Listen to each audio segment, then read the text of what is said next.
Boa tarde, começa aqui o programa Eclésia, que hoje sublinha o mundo da saúde e a leitura cristã do sofrimento humano, a propósito do Dia Mundial do Doente, que amanhã se assinala. Connosco está Monsenhor Vítor Feitor Pinto, pároco do Campo Grande, mas que durante 28 anos foi o coordenador da Comissão Nacional da Pastoral da Saúde. Muito boa tarde, Monsenhor Vítor Feitor Pinto. O Papa envia uma mensagem para este Dia Mundial do Doente, que amanhã se assinala. Ele convida à fé, à caridade e à capacidade de dar a vida por aquele que sofre.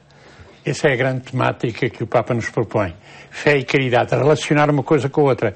Aliás, já o Papa Bento XVI tinha na célebre carta apostólica sobre a porta da fé, a abertura do ano da fé, ele dizia claramente que não pode haver fé sem caridade. Dizia mesmo que a fé sem a caridade é, de alguma maneira, um espiritualismo desencarnado. E acrescentava logo a seguir, mas a caridade sem fé, as obras sem a fé, sem radicarem na experiência de Jesus Cristo, necessariamente são agitação fútil e que cria imensas dúvidas. Ora, o Papa Francisco pega exatamente nesta perspectiva para consagrar o Dia Mundial do Doente à relação da fé com a caridade. A preocupação de termos amor aos nossos doentes, às pessoas que estão em sofrimento e oferecermos-lhe, através da fé, a experiência de Jesus Cristo, que é sempre uma experiência salvadora, salvífica.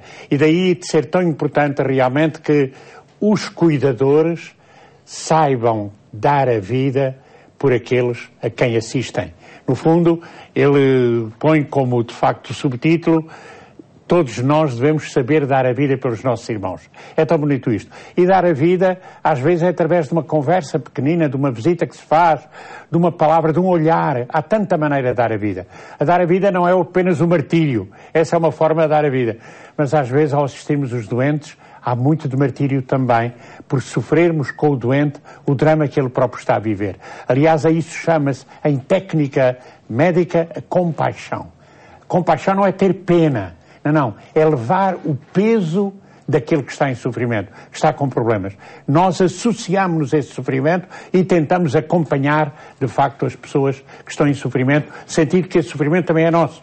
Portanto, é o mistério da compaixão, que em português quer dizer ter pena, mas nas outras línguas não. Quer dizer exatamente a origem latina, levar o peso do outro com alegria, com paz. E, logicamente, depois transmitir essa mesma paz, essa mesma serenidade.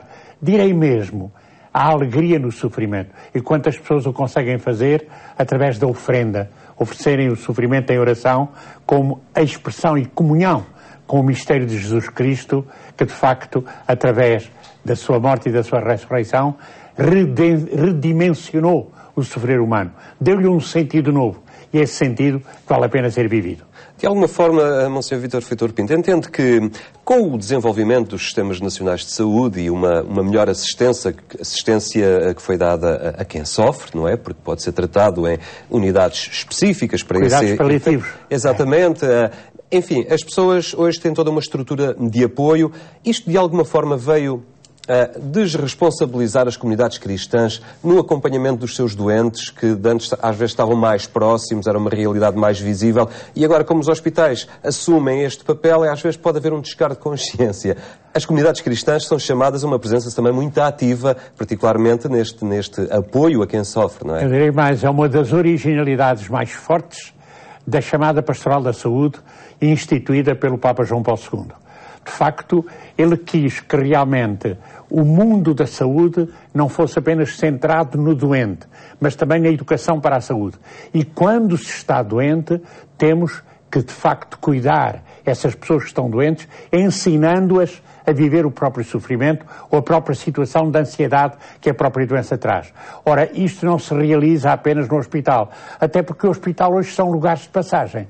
Atualmente, pelo avanço da medicina, o hospital não é um lugar de permanência, ninguém fica no hospital muito tempo. tem uma intervenção e volta para casa.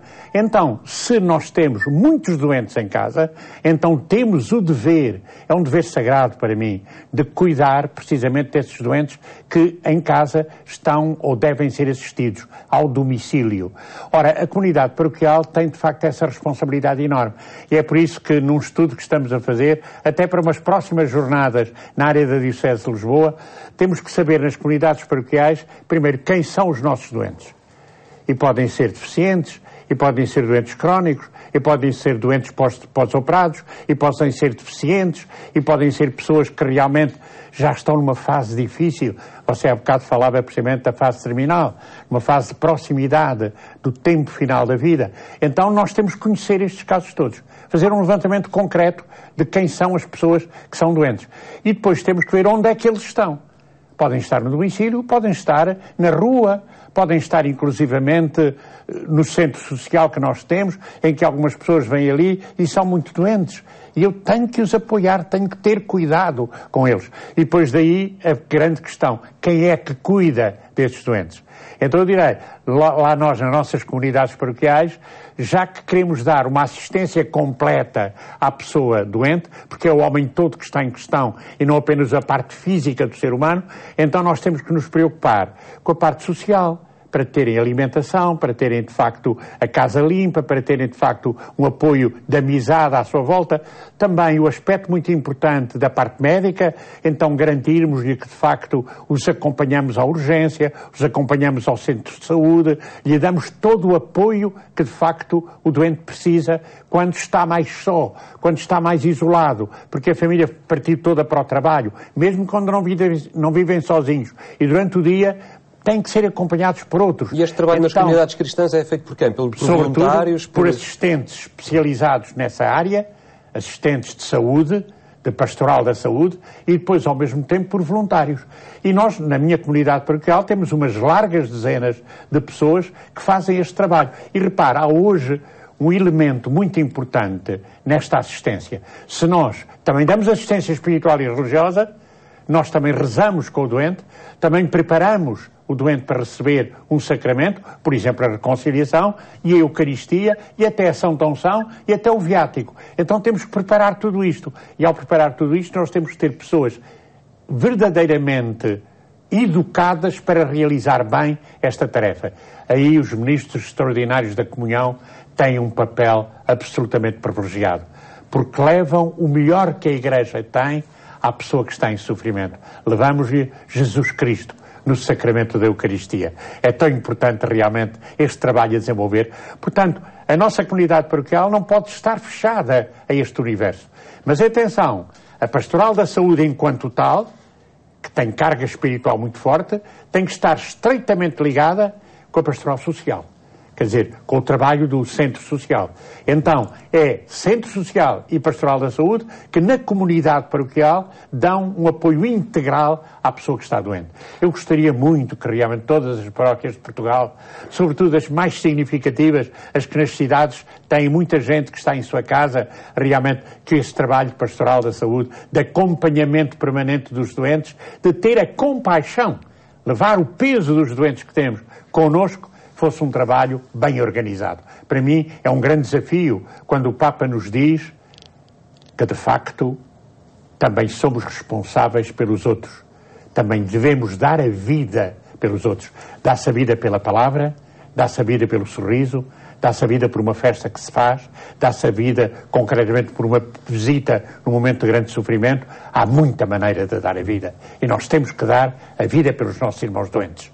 É preciso também trabalhar um pouco a dimensão cristã do sofrimento, fazer uma leitura cristã do sofrimento neste mundo que nos apresenta muitas soluções de facilidade, mas todos nos temos de confrontar com o sofrimento mais tarde ou mais cedo, seja ele pela doença, por desilusões várias da vida, não é? Oh, Henrique, eu vou dizer uma coisa muito bonita. É que o sofrimento não é só dor física, atenção.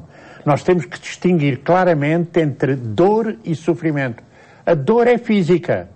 Essa neutraliza-se com relativa facilidade. Ou é uma aspirina, desculpem, toda a gente conhece este medicamento, ou é realmente uma terapia paliativa, bem organizada. Muito bem. A dor é fácil de ser aliviada. Mas atenção, o sofrimento, que é a dor moral, que é a dor envolvente, que às vezes não tem dor física, embora depois possa provocar a dor física. Infelizmente, o sofrimento, só através de uma perspectiva verdadeiramente espiritual, é que se consegue compensar. Portanto, a Pastoral da Saúde, face ao sofrimento, o sofrimento, mais do que a dor, tem um papel iminente a realizar. E aí, reparem, quando se fala muito do sofrimento, a ideia que aparece sempre é esta, unido ao sofrimento de Jesus Cristo. Eu penso que isso que é um elemento complementar. De facto, eu tenho que saber lidar com o sofrimento como elemento importantíssimo para a minha própria vida, porque o sofrimento purifica, o sofrimento permite redimensionar a vida, o sofrimento abre perspectivas de esperança que eu vou cultivar através da mudança radical do meu estilo de vida. E depois, no enquadramento profundamente religioso, se eu sou crente, eu sei que Jesus Cristo não sofreu apenas na cruz, na crucifixão.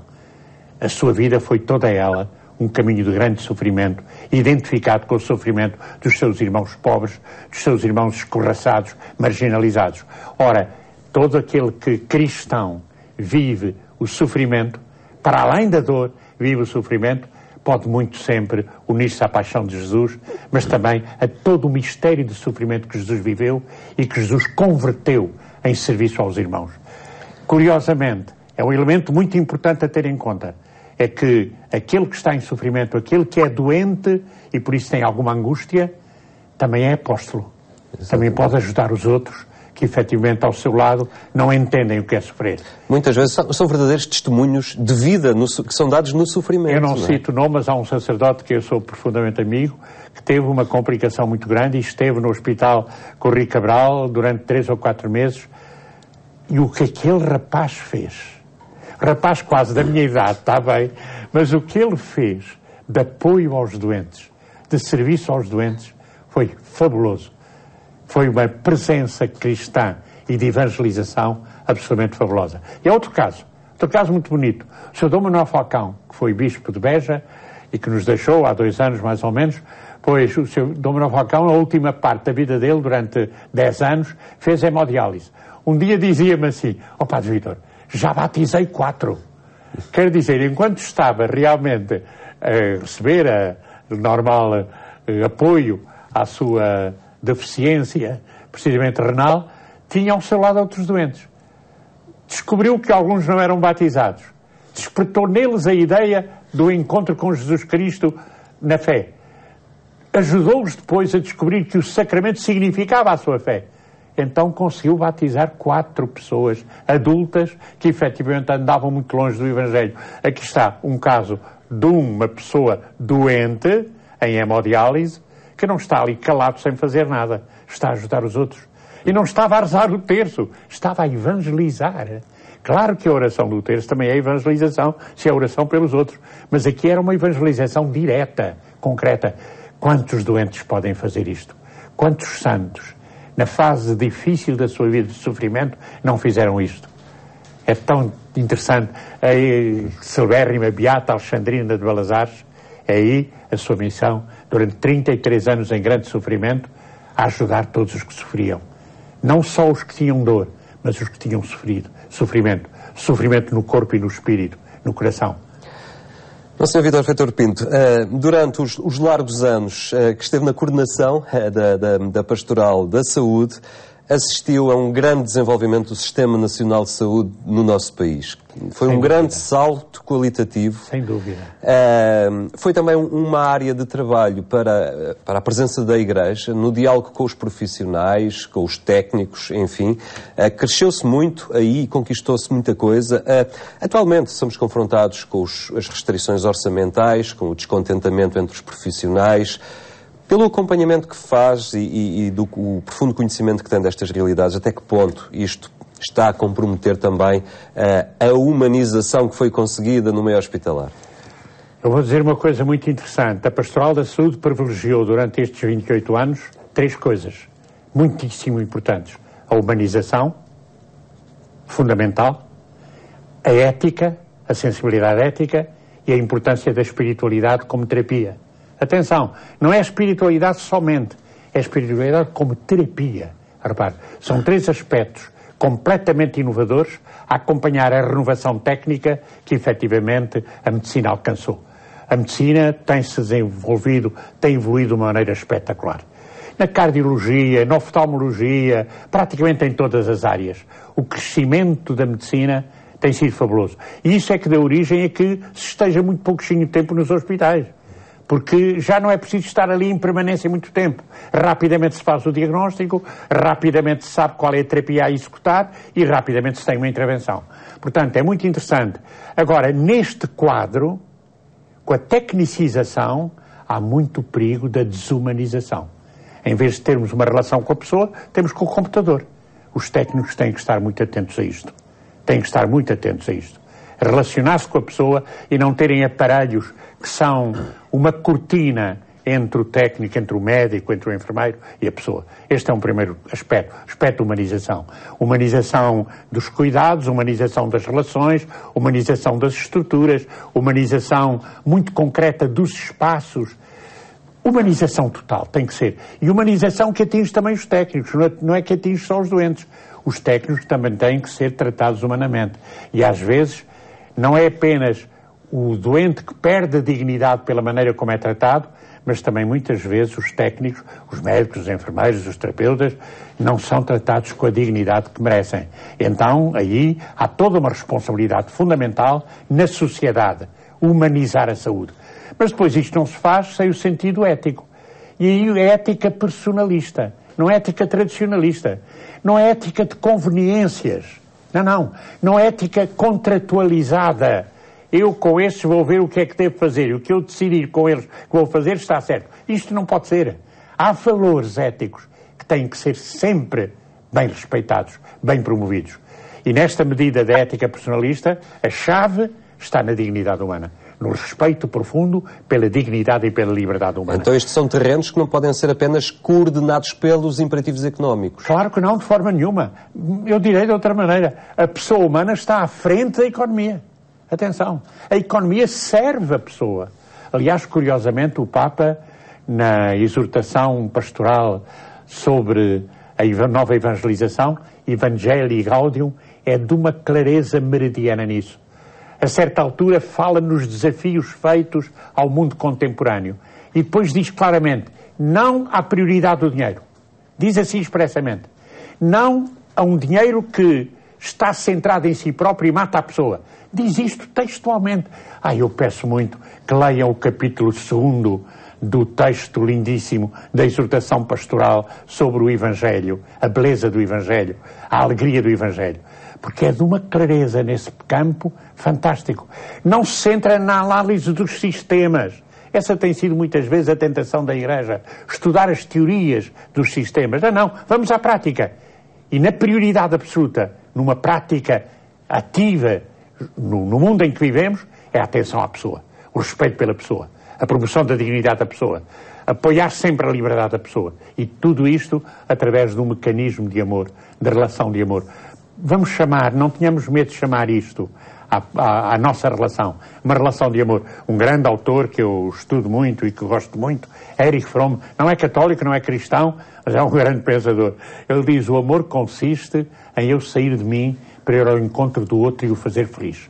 Então, quando eu amo o meu cliente, o meu doente, eu tenho que me esquecer de mim, ir ao seu encontro. E por tudo, para a minha ação terapêutica, para a minha relação humana, fazê-lo feliz. Então, de facto, eu estou a promover o ser humano e a construir uma sociedade justa, uma sociedade fraterna.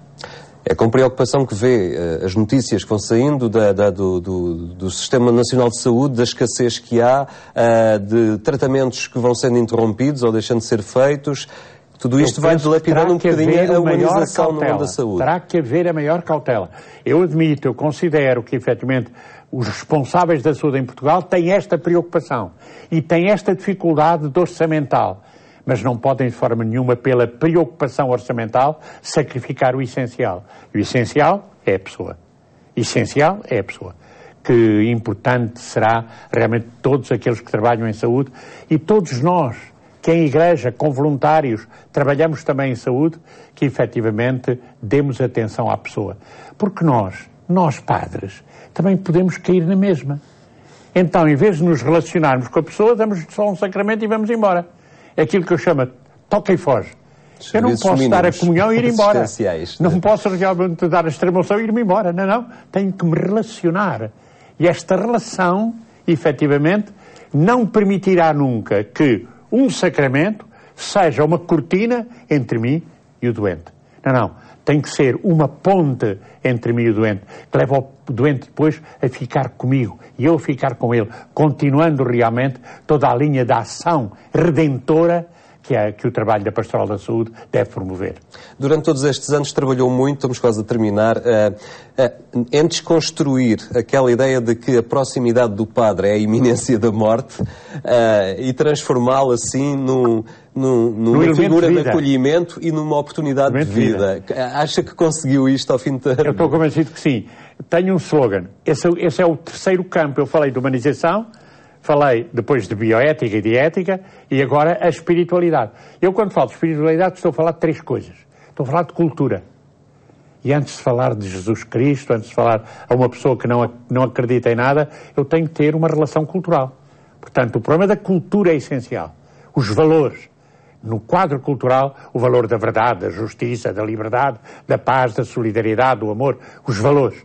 Através de um quadro cultural que se estabelece precisamente numa relação que até nos permite falar de teatro, falar de poesia, falar de um livro interessante, etc. Tudo isto faz a relação. E depois não basta isso. Depois é preciso dar a dimensão integral da relação. Não é uma relação apenas de dar alimento, porque de facto não pode ir fora e eu vou-lhe levar a casa a sua alimentação. Não é apenas uma relação de o levar ao hospital. É uma relação continuada. Eu criar um quadro de amizade, de proximidade. Nisto o Papa Francisco está a ser um exemplo, porque é um homem que se faz próximo. Quem trabalha em Pastoral da Saúde, quem trabalha em saúde, tem que saber fazer-se próximo. E depois é a espiritualidade transcendental. É revelar a cada um o Deus que salva, através de Jesus Cristo, que de facto deu sentido completo à nossa vida. É tão importante isto, que toda a minha relação como cristão, então se sou evangelizador e devo ser, é revelar que Jesus é mesmo Salvador, que Jesus dá um sentido à nossa vida, que nos permite viver mesmo com sofrimento, mesmo com a dor que possa bater à nossa porta. Muito bem, muito obrigado pelas suas palavras e pelo seu saber que partilhou aqui connosco, um saber acumulado durante tantos anos a acompanhar Henrique, foi muito tempo e eu continuo na paróquia a ter a Pastoral da Saúde como paixão que continua a ser verdadeira paixão na minha vida. Muito bem, muito obrigado. Na véspera do Dia Mundial do Doente, um olhar em torno da realidade do sofrimento e a resposta dos cuidados de saúde que devem ir além da competência técnica e sublinhar o acompanhamento humanizado de todos os que se encontram fragilizados pela doença. Tenha então uma muito boa tarde. Até amanhã, se Deus quiser. Obrigado.